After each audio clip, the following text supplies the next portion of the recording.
Move over canaries in coal mines, because in terms of flashing red indicators, nothing beats what is happening at America's largest port right now, as in this afternoon. Thanks to Donald Trump's tariffs, a radical act of economic and political self-sabotage, America's harbors are very suddenly much quieter, lonelier places. Take the Port of LA, which has been, since the turn of the century, the busiest port in the Western Hemisphere.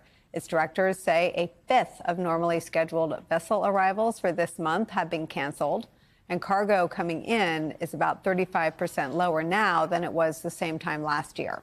Joining us now is the executive director of the Port of Los Angeles, Seroka. Thank you for being here. Good to see you, Nicolle. Thank you. Just give me a snapshot in time, a today story of what is happening at the Port of LA. Fewer vessels coming across the Pacific with less cargo. It was pretty quiet out there when I started about 6 o'clock this morning. And realistically, we've been predicting this for some time. We've got a great system, the Port Optimizer, that sees loadings of cargo in Asia up to 40 days before they get here to LA. Not a surprise to us, and we knew what the impact of these tariffs we're going to have. So it's quiet. Your numbers are accurate. We're going to be down 35% this week, which means fewer job opportunities for dock workers, truckers, and warehouse folks. What does that mean for the American consumer?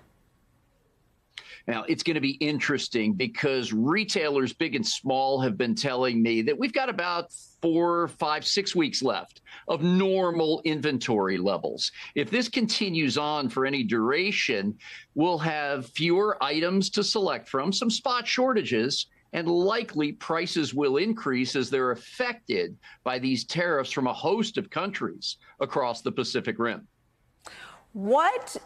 I heard you offer a fantastic articulation of sort of the best case scenario. If Donald Trump turns all of this off tonight, he goes to bed, he doesn't like all of the coverage about people having to live with $2 instead of 30, to quote him accurately.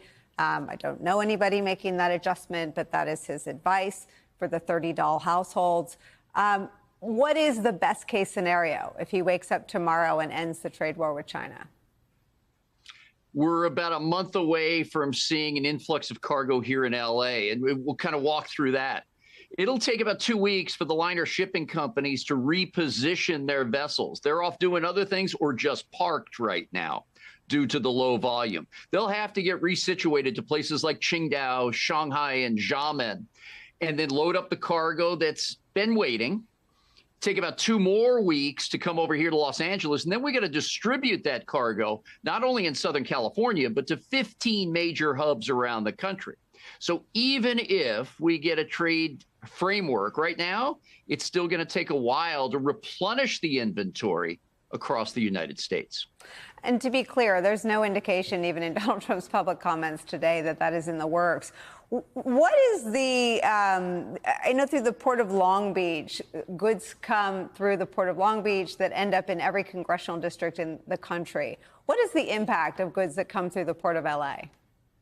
Same thing. All 435 congressional districts, all 50 states.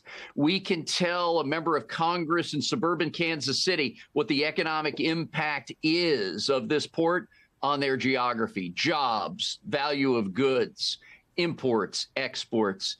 This is a leading economic indicator for the nation and an engine to the nation's economy. Are you able to tell us what this looks like today compared to COVID? I mean, are you seeing are you able to sort of help people understand what this is going to feel like in terms of both the lack of supply and that anxiety that people felt around toilet paper and other things, as well as price impacts? Yeah, there's a little bit of similarity, Nicolle. When we were in COVID, March of 2020, we saw the volume at the Port of Los Angeles drop by about 50% for that entire month. As you said in your opening, we've got about 17 vessels, or 20% of our normal arriving vessels, canceled for the month of May. So while this is right up there with a shock to the system, it may not be as a dramatic drop-off as we saw during COVID, but it's still a big one. And then you get yourself concerned with retailers saying they've got a timeline on remaining inventory. So, you may see a blue shirt that you like, but it's not in your size or style. You see a bunch of purple ones and yellow shirts. They're just not to your liking. That could be a likely outcome of what we're doing here, and there's no end in sight. Yeah, I mean, I guess the difference is that during COVID, there was we were working on a horizon toward a vaccine and towards reopenings. When this is done at the whim of one person's policy interest, what is your ability to sort of plan and forecast? Yeah, that was a global impact where everybody was pulling together.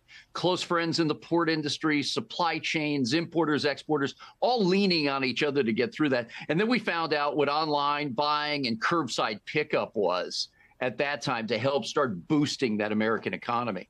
But as far as forecasting, with the whipsaw effect of information that's been coming out of Washington, the reprieve of 90 days, the changes with electronics and auto parts and maybe some retail in the middle of that, it is really hard to forecast. And right now, Nicolle, we're in the middle of our final placement for budgeting. The new fiscal year here in Los Angeles starts on July 1.